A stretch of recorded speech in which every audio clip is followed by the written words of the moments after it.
பார்வதி அம்மா உலக நாடு வானரப்படைகள் ஆடு மாடு கோழி பறவைகள் எதுனாலும்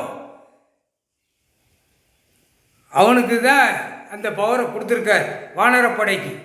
அது ஆட்டா முடிஞ்சு எங்கே என்னென்ன செய்யணும், என்னென்ன அதுகளுக்கு என்ன பண்ணணும், எல்லாமே ஆடு மாடு கோழி பறவைகள் இதெல்லாம் வீடுந்தோறும் வளர்க்கலைன்னா மிதித்து துவைச்சி எடுத்து போடுவார். கடவுளால் தான் முடியும்.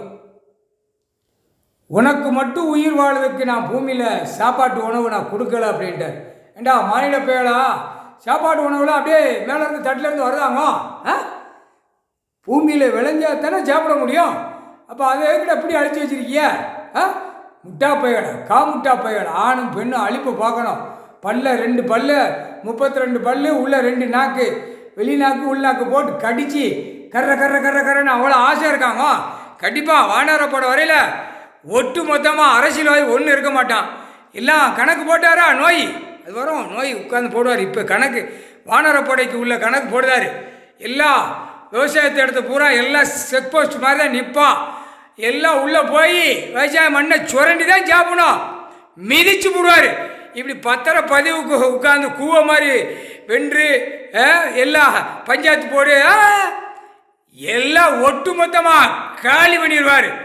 ஒன்று கிடையாது. வானரப்படம் மட்டும் உள்ள நின்று உன் உயிர் வாழ்கிறதுக்கு என்ன அந்த முற்றுப்புள்ளி வச்சுட்டார்.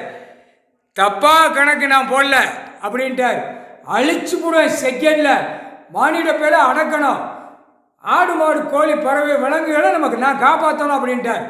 முக்கால் சத்தியம் அடித்து சாப்பிட திங்கிற கடை கொடுத்துருக்கேன். துவச்சி எடுத்து போடுவோம்ட்டார். முக்கால் சத்தியம் எல்லாம் 2ஆம் நம்பரு பிஸ்னஸ் பார்க்குறவன் அரசியல்வாதி நியமித்தது எல்லாமே ஒண்டிச்சிருவார். ஒன்று விடாமல் ஒண்டிச்சு தூக்கி எல்லாம் உடைச்சிரு பூரா எரிச்சிருவாங்க. இயற்கை சாப்பாடு அதில் தான் விடுவார். முக்கால் சத்தியம் புரிஞ்சிக்கோ. கணக்கு போட்டார். வானரப்பட சிட்டி கிராமத்திலேருந்து உள்ள கையெழுத்து போட்டு தான் போனோம். எங்கே விவசாயத்துக்கு என்ன போட்டிருக்க அதுவும் அழைச்சி பார்ப்போம். ஏன்னா மலங்காட்டுக்குள்ளே கிடந்தவன் தன் தரையில் அப்படியே பட்டியல் போட்டு கணக்கு போட்டு எடுத்து விலை வாரி போட்டு ஐயா காலடியில் ஒப்படைச்சிருவான். ஐயாட்ட ஒப்படைச்சிருவான். அதான் கணக்கு. முக்கால் சத்தியம்.